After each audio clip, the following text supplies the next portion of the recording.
حامدا و مصلیاً اما بعد۔ صدر محترم، حکم صاحبان اور معزز سامعین و سامعات، آج کے اس پر نور محفل میں میری تقریر کا عنوان ہے بیٹیوں کو وراثت دینے اور جہیز کی ممانعت میں ہماری ذمہ داری۔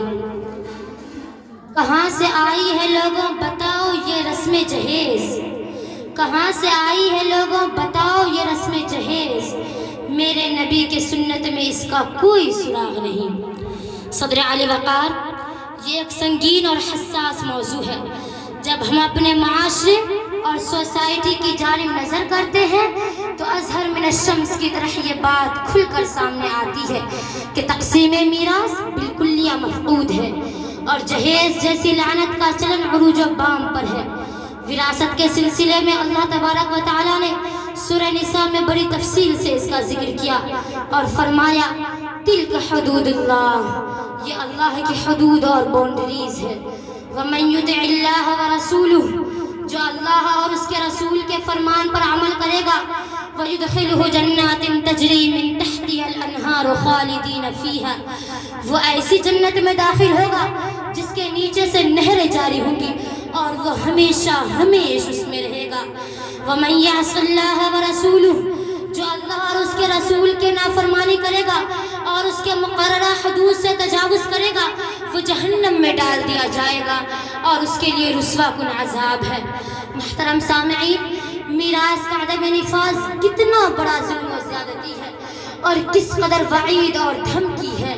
قرآن و حدیث میں آئی ہے کہ بھلا وہ شخص کیسے کامیاب ہو سکتا ہے جو اللہ کی حدود سے تجاوز کرے اور اس کی وصیت کا پاس و لحاظ نہ کرے۔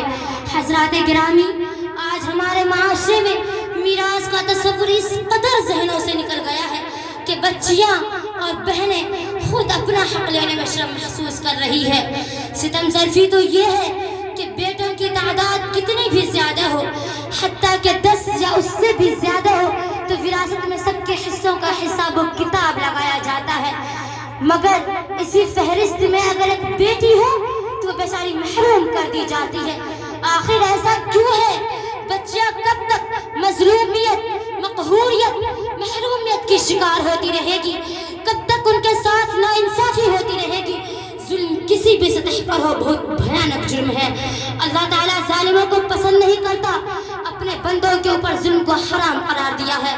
ابو ذر غفاری رضی اللہ عنہ سے مروی ہے، ایک حدیث قدسی میں رسول صلی اللہ علیہ وسلم نے فرمایا یا عبادی انی حرمت الظلم علی نفسی جعلتہ بینکم محرما فلا تظالمون۔ اللہ تعالیٰ فرماتے ہیں اے میرے بندو، میں نے اپنے اوپر ظلم کو حرام کیا ہے اور تمہارے اوپر بھی ظلم کو حرام کیا، لہٰذا تم ایک دوسرے کے اوپر ظلم نہ کرو۔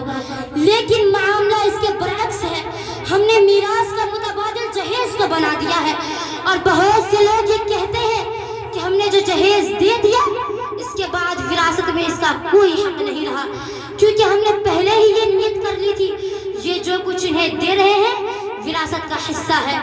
یہ بھی غلط ہے، آپ اسے جہیز میں کتنا ہی دے دے، وراثت کا حصہ جو شریعت نے مقرر کر رکھا ہے وہ پورے کا پورا موجود ہے۔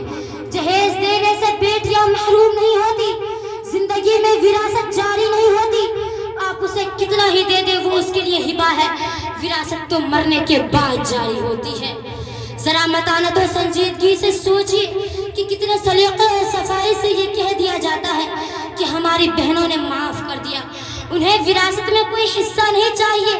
واقعی بہنیں ایسا ہی کہتی ہیں کیونکہ ماحول ہی اس طرح کا بن گیا ہے، بیٹیوں اور بہنوں کے ماں بہن کا کوئی تصور ہی نہیں ہے، ایک شے معیوب سمجھا جانے لگا ہے، تو بیچاری یتیم بہنیں کیسے زبان کھول سکتی ہے کہ ہاں ہمیں بھی باپ کے وراثت میں حصہ چاہیے؟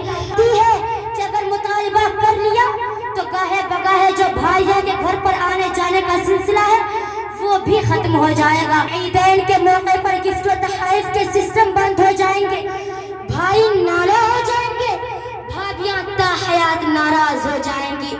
اسی لیے بیچاریاں مجبوری میں منفی میں گردن ہلا دیتی ہے اور کہہ دیتی ہے رہنے دیجئے بھائی، ہمیں نہیں چاہیے، ہم نے معاف کر دیا۔ مگر ہمیں سوچنا چاہیے آخر بہنیں ہی کیوں معاف کرتی ہے؟ آج تک کسی بھائی نے کیوں نہیں معاف کیا؟ یاد رکھو، باپ کے مرنے کے بعد یتیم بیٹی یعنی یتیم بہنوں پر جو ظلم و زیادتی کرتے ہیں اور اس کے مال کو ہڑپ کر کھاتے ہیں، اس کے لیے بہت سخت وعید آئی ہے۔ اللہ تبارک و تعالیٰ فرماتے ہیں ان الذين يأكلون اموال اليتامى ظلما انما يأكلون في بطونهم نارا وسيصلون سعيرا۔ خلاصہ یہ ہے کہ میراث کا عدم نفاذ ایک جرم اور گناہ کبیرہ ہے، اور جہیز کا لین دین بھی ایک سنگین جرم ہے۔ اسی لیے ہمیں چاہیے کہ ہم اپنے معاشرے سے جہیز جیسی لعنت کو ختم کریں اور شریعت مطہرہ میں دیے گئے احکام کو نافذ کریں، تب انشاءاللہ ایک نیک معاشرہ اور خوبصورت وجود میں آئے گی۔ تو سنیے گا کہ کیا خوب کہا ہے، جہیز دیتے ہیں کیسے عجیب ہے یہ لوگ، جہیز دیتے ہیں کیسے عجیب ہے یہ لوگ، وراثتوں میں حصہ بہنوں کو مگر نہیں دیتے، وما علینا الا البلاغ۔ السلام علیکم۔